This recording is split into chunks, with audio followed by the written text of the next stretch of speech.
मां बहन की गालियां दी जा रही हैं, न सिर्फ गालियां दी जा रही हैं बल्कि ना जाने गद्दार और क्या कहा जा रहा है। जब कभी भी किसी भी जमात के बानी को माइनस करने की बात आती है तो फिर हमेशा यह होता है कि जो उसके सपोर्टर्स हैं वो गालियां देना शुरू कर देते हैं और फिर यह बात सामने आना शुरू होती है कि वो गद्दार है, गद्दार है, गद्दार है और गद्दार है। और गद्दारी के साथ साथ जो कुछ भी इस वक्त सोशल मीडिया पर उस शख्स के साथ हो रहा है वो हैरत अंगेज है। बल्कि हैरत अंगेज तो मैं इसलिए नहीं कह रहा, बहुत सारे लोगों के लिए हैरत अंगेज होगा, मगर हकीकत यही है। इससे पहले कि इस तरह के दो गद्दारान की मैं आपको बात करूं, सबसे पहले मैं पहले गद्दार की तरफ चलता हूं। पहला गद्दार जो है वो है तहरीक इंसाफ का। और तहरीक इंसाफ में इस वक्त गद्दारी का जिसे सर्टिफिकेट मिल रहा है वो कोई और नहीं है बल्कि अली अमीन गंडापुर है। अली अमीन गंडापुर को कल जब ये बजट पास होना था और इमरान खान की एक ट्वीट आई थी जिसमें कहा गया था कि केपीके का बजट उनकी मुशावरत के बगैर मंजूर नहीं होना चाहिए, लेकिन केपीके का बजट मंजूर हो गया। कल अली अमीन गंडापुर पर इमरान खान की बहन ने वाज़े तौर पर यह कहा था,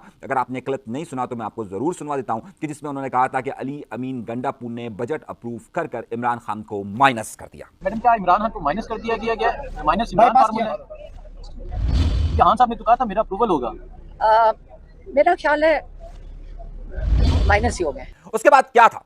उसके बाद सोशल मीडिया पर इसे गद्दार कहा गया, न सिर्फ मां बहन की गालियां दी गई और बल्कि ना जाने किन किन अलकाबात से उसे नवाजा गया। मगर दूसरी तरफ जो मुस्लिम लीग नून के वीलॉगर्स हैं, बड़े बड़े नाम उसमें शामिल हैं, वो अली अमीन गंडापुर को हीरो के तौर पर पेश करते रहे। अब अली अमीन गंडापुर में जाहिर सी बात है कि इस तरह की जमात, चाहे आपने एक जमाने में यह सिलसिला एमक्यूएम के साथ भी देखा होगा, अगर अल्ताफ हुसैन साहब किसी से नाराज हो जाते थे और उसके बाद उस पर शक का इजहार करते थे तो पूरी एमक्यूएम उससे मुंह मोड़ लिया करती थी और फिर उसे गद्दार का सर्टिफिकेट दिया जाता था और उसके बाद जो कुछ भी होता था वो आपके सामने मौजूद है। चाहे इसमें कोई भी सूरत हाल हो, उनके कारकुनान और उनके सपोर्टर जाहिर अपने रहनुमा की बात पर चलते थे। बिल्कुल इसी तरीके से इस वक्त तहरीक इंसाफ के अंदर अलीमा खान साहिबा की हैसियत है। अलीमा खान साहिबा अगर किसी को यह करार देती है कि वो इमरान खान को माइनस कर रहे हैं या इमरान खान से गद्दारी कर रहे हैं तो उसके बाद पूरी तहरीक इंसाफ उसके खिलाफ हो जाती है। अली अमीन गंडापुर को कल इसी वजह से 7 मिनट की एक वीडियो बनानी पड़ी और 7 मिनट की वीडियो के बाद आज वो सुप्रीम कोर्ट गए। हैरत अंगेज तौर पर उन्हें भी मालूम है कि उनकी मुलाकात के लिए सुप्रीम कोर्ट का दरवाजा इस वक्त उनके लिए बंद है। उन सबके फेवरेट जस्टिस मंसूर अली शाह के पास गया जिन्होंने भी हाथ उठा लिया। जब वहां से निकले तो फिर जब सहाफियों ने पूछा कि आपके मुतालिक तो कहा गया कि आपने माइनस कर दिया, तो उसके बाद अली अमीन गंडापुर शायद वो अल्फाज अलीमा खान साहिबा के मुतालिक कहना चाहते थे जो कि उन्होंने नहीं कहे, तो मैं भी नहीं कह रहा, लेकिन क्या कहा उन्होंने जरा ये सुनिए। तुम बताओ कर सकते इमरान खान को माइनस? बजट पास कर दिया, जाके पूछ लो ना। तू कह रही है मैं भाई इमरान खान मेरा लीडर, मैं दोबारा रिपीट कर रहा हूँ, मेरा लीडर है इमरान खान, मैं इमरान खान को जवाब दे दूं। इमरान खान मेरा लीडर है, उसका हुक्म मेरे सराखों पे है। इमरान खान के जो रिश्तेदार हैं उनकी मदद जरूर करते हैं, इमरान खान के सपोर्टर्स भी करते हैं, वोटर्स भी करते हैं, लेकिन मैं पाबंद सिर्फ एक शख्स का हूँ, उसके हुक्म का हूँ, वो इमरान खान है। मेरी खबर का आंसर ये नहीं है। मेरी खबर का आंसर यह है कि क्या वाकई में इमरान खान को माइनस कर दिया गया है और क्या इमरान खान को माइनस करना इतना आसान होगा। एक बड़ी मशहूर बात है कि अपने ही गिराते हैं नशे मन पर बिजलियां। अल्ताफ हुसैन साहब को कोई माइनस नहीं कर सकता था कि जब तक उनके अपने लोगों ने उनके साथ मुंह न मोड़ा।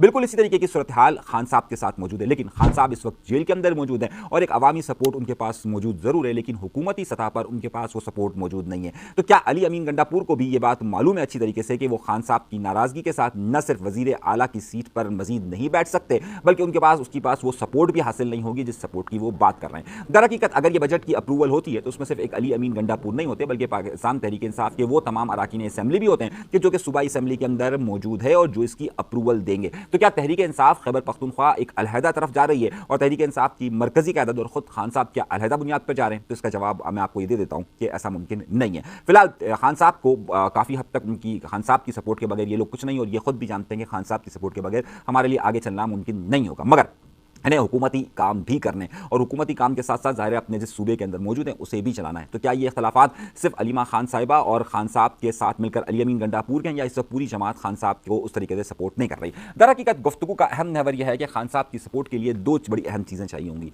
सबसे पहली बात, उनके इस्टाब्लिशमेंट से होने वाले बेहतर ताल्लुकात हैं जो इस वक्त नज़र नहीं आ रहे हैं और उसमें तमाम तर कोशिशें उनकी नाकाम हो रही है कि जिसकी वजह से अब उनकी रिहाई के इम्कानात दिन ब दिन मजीद, बल्कि अभी तो है ही नहीं, बल्कि मैं कम का लफ्ज़ क्या इस्तेमाल करूँ कि वो मुमकिनात में से नजर नहीं आ रहा है। सूरत हाल उसी वक्त हो सकती है कि तहरीक इंसाफ कोई बहुत रेजिस्टेंस मूवमेंट यानी कोई मज़ाहमती तहरीक एहतजाज वगैरह शुरू करे, लेकिन इस वक्त तहरीक इंसाफ के अंदर वो सलाहियत इस वक्त मौजूद नहीं है कि उनके लोग बाहर निकल सके। खासतौर पर केपी के से तो लोग निकल पाते हैं, लेकिन पंजाब से तहरीक इंसाफ के लोगों का ना निकलना ये एक बड़ा ही सवालिया निशान है और इसकी सबसे बड़ी वजह इस वक्त उनकी तंजीम साजी में कमजोरी पाई जाती है। दूसरी तरफ क्या इस्टेब्लिशमेंट की या मौजूदा हुकूमत की इस वक्त मजबूरी है कि खान साहब को बाहर निकाला जाए या तहरीक इंसाफ उस तरीके से फाल हो, तो आपको ये बात भी नजर आएगी कि इस वक्त इसके इम्कानात भी नजर नहीं आ रहे हैं, क्योंकि इस वक्त इस्टेब्लिशमेंट हो या मौजूदा हुकूमत हो, उनके दरमियान उनके पास कोई ऐसी रुकावट मौजूद नहीं कि जो ही बहुत ज़्यादा ज़रूरी हो। क्या बैनुल अक़वामी दबाव हमने आमतौर पर यह देखा है, चाहे भुट्टो साहब का मसला हो, चाहे नवाज शरीफ साहब का मसला हो या दीगर लोगों का मसला हो, जब इनके ऊपर मसाइल आए तो बाहर की ममालिक के बहुत सारे ममालिक ने हुकूमतों पर दबाव दिया कि या तो उन्हें रिहा किया जाए, और फिर इसी का नतीजा ये था कि नवाज शरीफ साहब रिहा भी हुए। इस वक्त बैरूनी सतह पर भी इमरान खान की लॉबिंग इस हद तक मजबूत नहीं है कि कहीं से आवाज़ आ सके। ट्रंप से जो उम्मीदें वाबस्ता थी वो तमाम की तमाम ज़मीन बोस हो गई है। इस सूरत हाल में पार्टी के अंदरूनी इख्तलाफात और अंदरूनी मामलात इसे मज़ीद उलझाव का शिकार रखेंगे। तहरीक इंसाफ के लिए जो बेहतर मौका मज़ाहिमत के लिए प्रोड्यूस होगा, मौजूदा हुकूमत अपना दूसरा बजट दे चुकी है। तीसरे बजट के बाद ज़ाहिर हुकूमत के जाने का और इलेक्शन का माहौल शुरू होता है, तो उस वक्त ज़ाहिर उनकी मज़ाहिमत उस वक्त ज़्यादा ताकत पकड़ेगी कि उस वक्त की सूरत हाल क्या बनती है। लेकिन ताहाल अभी मुझे मुस्तक़बिल करीब के अंदर तहरीक इंसाफ की तरफ से कोई ऐसी मज़ाहिमत होती हुई नज़र नहीं आती। उसकी सबसे बड़ी वजह, जिस तरह मैंने आपसे कहा, कि उनके अपने अंदरूनी इख्तलाफात और उसके साथ साथ खान साहब का अंदर होना और मुतल्लिका हलकों के साथ उनके राब्ते ना होना है। पहली बात ये हो गई। दूसरी खबर की तरफ आते हैं, और दूसरी खबर जो है वो बहुत ही ज़्यादा अहम है। इस वक्त एक बहुत अहम पाकिस्तान और इंडिया की जंग का मसला चला था, और पाकिस्तान और इंडिया की जंग के बाद अब एक ऐसा मामला आ रहा है कि जिसमें पाकिस्तान और इंडिया के वज़ीर दिफा आमने सामने होंगे और उनसे मुज़ाकरात या मुलाकात के इम्कानात की पर भी बात की जा रही है।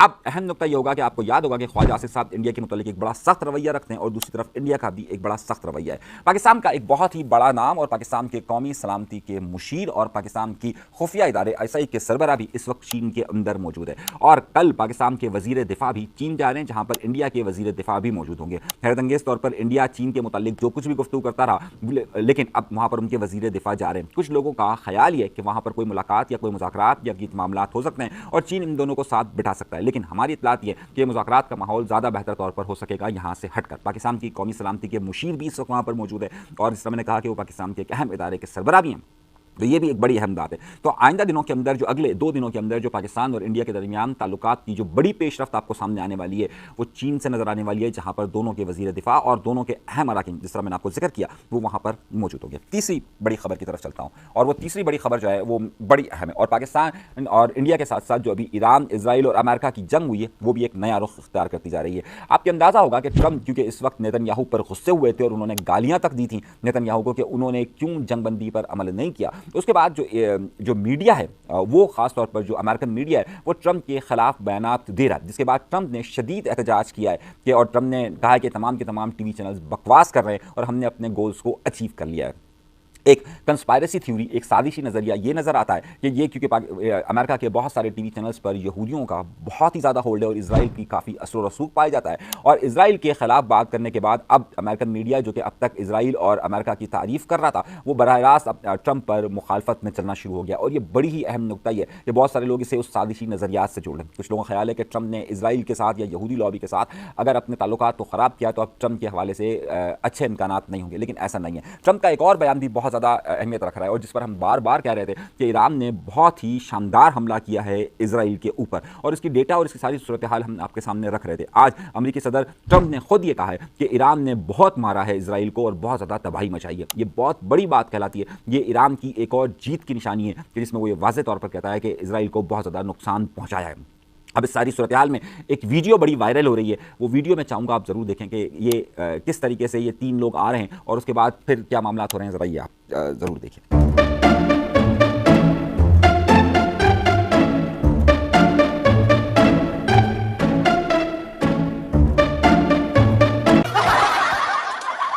आइए गुफ्तगू के अगले पहराए पर और अगली अहम खबर की तरफ। आज पाकिस्तान पीपल्स पार्टी ने अपना सूबाई बजट अप्रूव कर दिया।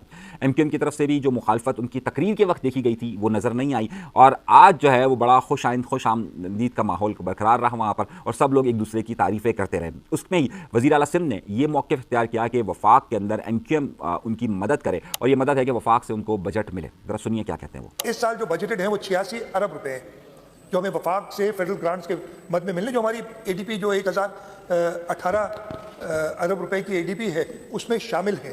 तो मैं सबसे यही रिक्वेस्ट करूंगा कि जब ऐसी बात आए, आपकी अपनी पॉलिटिकल पार्टीज की स्ट्रेंथ है वफाक में, उधर ज़रूर ये बात करें कि जी सूबे के हमारा जायज़ हक, जैसे मैंने बताया ना कि बाकी तीनों सूबों को इन 10 सालों में खरबों की स्कीमें मिली हैं, लेकिन हमें नहीं मिली।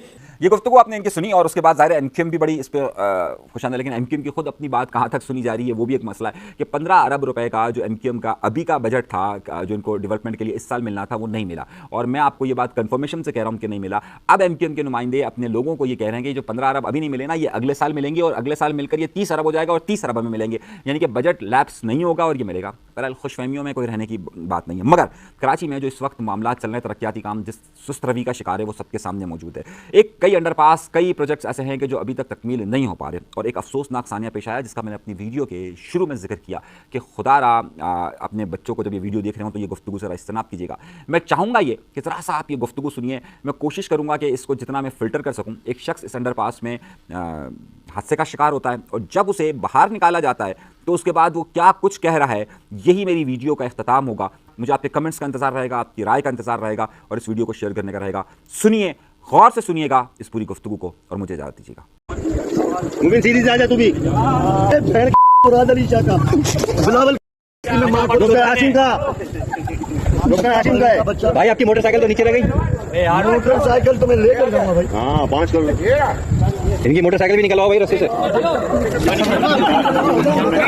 आप बिलावल को जहर दे दो, मुराद अली शाह को जो है ना चप्पल दे दो। मुझे चप्पल क्या दोगे?